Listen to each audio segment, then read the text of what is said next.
Hello, ഇന്ന് നമ്മൾ മത്തങ്ങ വെച്ചിട്ടൊരു കറിയാണ് ഉണ്ടാക്കാൻ പോകുന്നത്. മത്തങ്ങ എരിശ്ശേരിയൊന്നുമല്ല, മത്തങ്ങ വെച്ചിട്ട് നമ്മൾ ഉച്ചയ്ക്ക് ഊണ് കഴിക്കാൻ സ്പെഷ്യലായിട്ടൊരു കറി ഉണ്ടാക്കാം.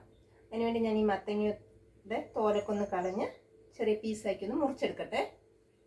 മത്തങ്ങയെല്ലാം മുറിച്ചെടുത്തിട്ടുണ്ട് ചെറിയ പീസാക്കിയിട്ട്. ഒരു 1/2 kg മത്തങ്ങയാണ് ഞാൻ എടുത്തെടുക്കുന്നത്.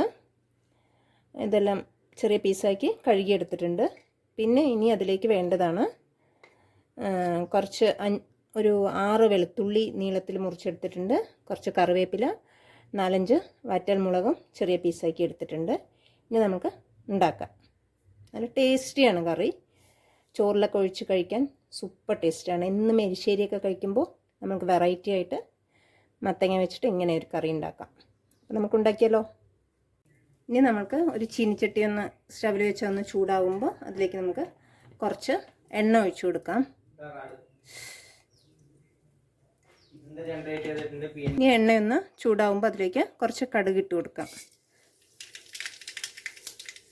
കടുകൊന്ന് പൊട്ടിത്തുടങ്ങുമ്പോൾ അതിലേക്ക് കുറച്ച് നല്ല ജീരകവും കൂടെ ഇടാം. നമ്മൾ മുറിച്ച വെളുത്തുള്ളി ചേർക്കാം.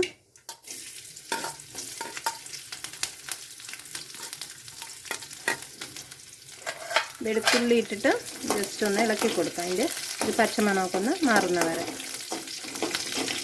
വറ്റൽമുളക് ചേർക്കാം.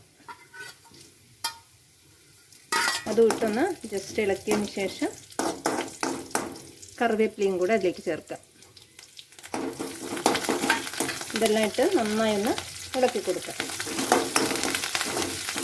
നമ്മൾ മുറിച്ച് വെച്ച മത്തൻ അതിലേക്ക് ചേർക്കാം.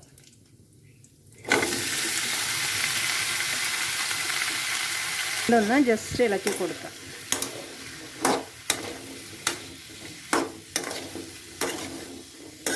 നമുക്കതിലേക്ക് ആവശ്യത്തിനുള്ള മഞ്ഞൾപ്പൊടി, ഇതിനു വേണ്ടി കുറച്ച് മുളക് പൊടി, ഉപ്പ്. ഇനി നമുക്കിതൊന്ന് നന്നായി മിക്സ് ചെയ്ത് കൊടുക്കാം.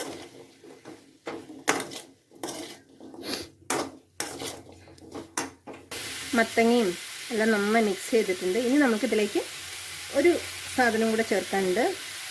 ഇതൊന്ന് 10 മിനിറ്റ് നമുക്ക് അടച്ചു വെച്ച് വേവിച്ചെടുക്കാം. ഇടയ്ക്കൊന്ന് തുറന്ന് ഇളക്കണം, അല്ലെങ്കിൽ അടി പിടിക്കും. അതിന് ശേഷം നമ്മളുടെ മെയിൻ ഇൻഗ്രീഡിയൻസ് ചേർക്കാം.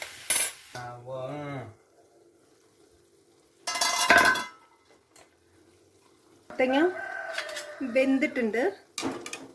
നന്നായി ഉടഞ്ഞു പോകണ്ട, നന്നായി വെന്താൽ മാത്രം മതി. ഇനി നമ്മൾക്കിതിലേക്ക് നെക്സ്റ്റ് ചേർക്കാനുള്ളത്, ഇതിലേക്ക് 1 കപ്പ് തൈര് ചേർക്കാം. അധികം പുളിയില്ലാത്ത തൈരാണ് ചേർക്കുന്നത്, നല്ല പുളിയുള്ളത് ചേർക്കരുത്. ഇത് നന്നായി ഒന്ന് മിക്സ് ചെയ്യാം. തൈര് ചേർത്തതിന് ശേഷം തിളയ്ക്കരുത്, ജസ്റ്റ് ഒന്ന് തിള വരുമ്പോൾ ഇത് ഓഫ് ചെയ്യണം.